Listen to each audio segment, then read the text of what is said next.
All right, man. First week in pads as the guy. What's this week been like? Well, I mean, it's been a lot of fun. You know, it's been an exciting time for our football team, just going out there and competing and you know, putting it all out there. We've been in the weight room, running and conditioning for a little while now, and it's time to put some pads on. It's time to go out there on the field and get better as a team, and that's really the exciting part.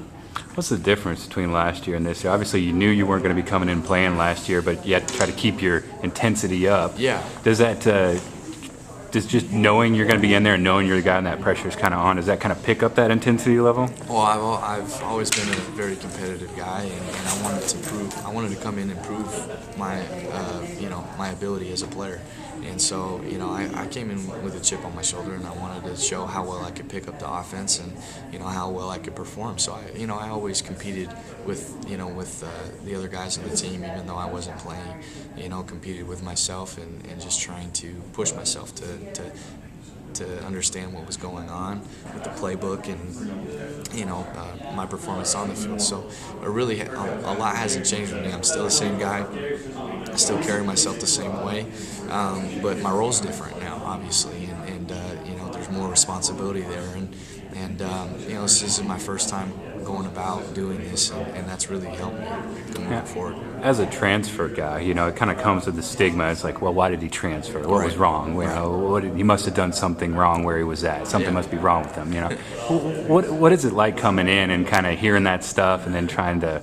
Well, that's something that is tough. I mean, I came in at BYU as the #1 quarterback in the country, and there was a lot of expectations there, and things started to go. It seemed like things were going off in the right direction, and things happen for a reason. Things just happen, and it doesn't. There's times where you don't have an explanation for it, and really it was hurtful to me because I wanted it to work out, and I wanted things to be different. But I truly believe that everything happens for a reason, and I'm so grateful to be here. To work with Coach Weiss and Coach Paulus and this staff on a daily basis, to be with this team, these guys on this football team, I love them to death, and I'm grateful I'm with this team right now, and I feel like I've progressed so much as a football player on and off the field that I couldn't imagine myself being in any other situation. Was there a moment when you were still at BYU where you realized that you were going to have to transfer, or was it more of kind of a steady progression of different events? Mm-hmm. Yeah, it was later on in the season, but yeah, there was a time where I sat back and I was like, this is something that I need to do, and I'm going to finish out the rest of the season the best that I can, and I'm going to give everything that I have to this university, and not be a guy that complains or hold my head down. I'm going to keep working and keep grinding at it, and eventually I had an opportunity to play a few more games, and that was great, and the situation was what it was, and I'm just grateful to be here now. I'm grateful to be in this situation, and it's been a very positive experience for me. And obviously, that was kind of one of the lower moments, but can you talk about the ecstaticness or the excitement when you got the call from Coach Weiss and you called Coach Weiss and told him, hey, I'm coming to Kansas? Yeah, I mean, it was amazing, that whole opportunity, knowing that I'm going to have a chance to get a fresh start where no one knows me, and really just prove myself, have an opportunity to prove myself all over again, and just get back to my roots and work extremely hard and just grind every day.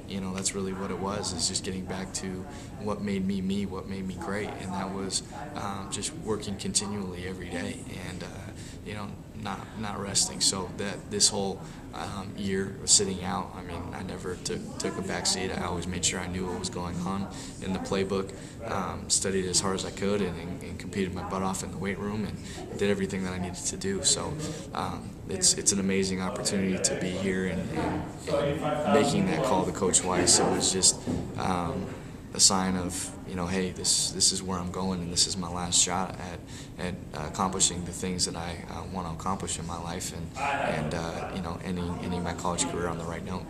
You had a chance to sit behind a guy in Dane Chris that kind of went through a similar experience, highly ranked coming out of high school and coming in as a transfer, and then obviously things didn't go too well for him last year. But, I mean, what did you learn from Dane that as far as being a transfer and stepping up into that role with all that expectation? Yeah, I mean, Dane handled himself tremendously, and being in the position that he was, I don't know if you could ask a better guy to do what he did. To step into a situation where you're in a losing program. The guys don't know you, but yet you're the guy that everyone expects to be this leader, be this savior, and Dane handled himself so well. He was great on and off the field, and that was one thing that I really learned from him, was just how to be a guy that everybody can relate to, be a guy that everybody can be there. You can be there for them, and it was really fun getting to develop a friendship with Dane, and we've become close, and we'll always have that friendship. And back to the here and now. So all that time you had off, and then now a couple practices now in pads. Yeah. What's that been like? It's been amazing. I mean, it's amazing how different a year can be, and it's been really exciting. It's been fun. I've been grateful to, I take every day and just am grateful for it. I don't take things for granted. Every practice is a great day for me. It's awesome. But the biggest thing is I've never felt more prepared for spring ball than I do now, and it's been really fun in the spring, and going out there and competing and performing, and I just feel really good right now. I was talking to a lot of the receivers earlier, and I was kind of asking them, no, as I'm sure you know too, no receiving touchdowns last year. I know they talked about that, kind of wanting to get that out of the way. They talked to you much about that? It really hasn't been something that we've talked about, but it's definitely something that we all take notice, that we all take responsibility, and I can guarantee you that we won't ever have to talk about that again, for a long time here, and we're going to take care of business in that aspect. Our receivers have been working extremely hard. They've been playing very well so far in the spring ball, and they've all stepped up. So I've been very pleased with how they've played and their progression.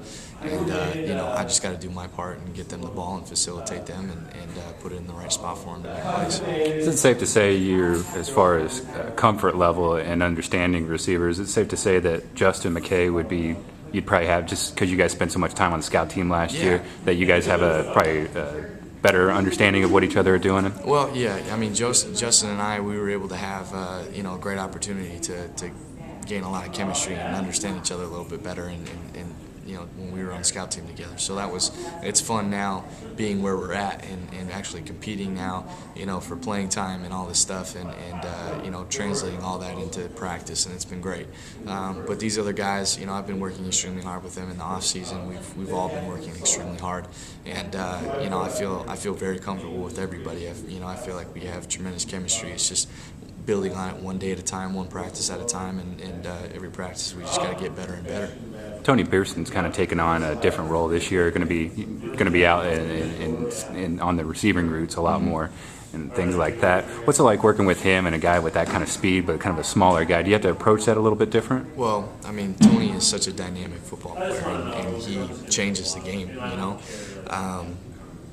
And this new role we've asked him, this new role that he's expanding into, he's been asked to do it, and he's had 2 months to learn all this stuff, and he's picked it up so well. I mean, he's just worked his tail off and trying to understand it. I mean, he's just a sponge, and it's really fun to work with a guy like that is just constantly trying to get better and is willing to work and do anything it takes to get better.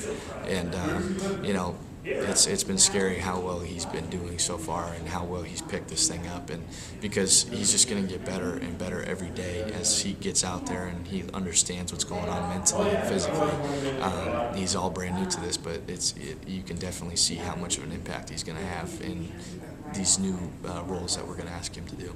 I know being around each other off the field and off the practice field, and building that continuity and that communication, just with things that don't even relate to football. Yeah. It's kind of a big deal. I know, but a lot of those guys talk about that. You're kind of a different cat, though. You're a married guy. Live off campus, I assume too.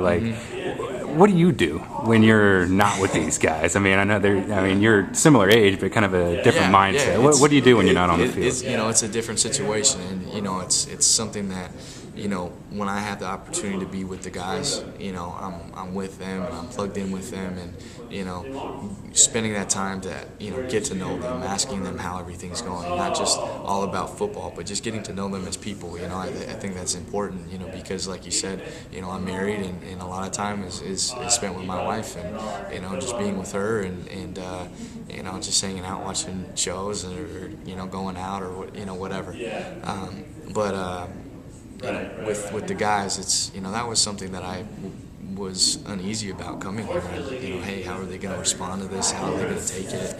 You know, are they going to be cool about it? And that was one of the coolest things that my experience, my first experience when I was here, is how cool everybody was about it. They were really accepting to it. They were really open about it. And you know, they've really embraced me and Brooke, and it's been great for me, because you know, they could easily say, well, hey, this guy's not around as much, or he's not here with us all the time, you know, and you know, really they understand. They're great about it, and you know, we do hang out on the occasion, you know, but you know, really when we have time, you make the most of it. Obviously, this is kind of the light at the end of the tunnel, or the reward. I mean, for all that time sitting there. How much fun are you having right now? I'm having a blast. I'm having an absolute blast just going out there, playing the game that I love, being around guys that I really am grateful to have with me, guys that I get along with, and just going out there and going after something that no one expects us to get, you know, and going out there and having a chip on our shoulder, and trying to prove people wrong. And that's the exciting part, is we have an opportunity to do something special that no one expects us to do. And you know, that's the fun part, and we're very focused and anxious to make that happen.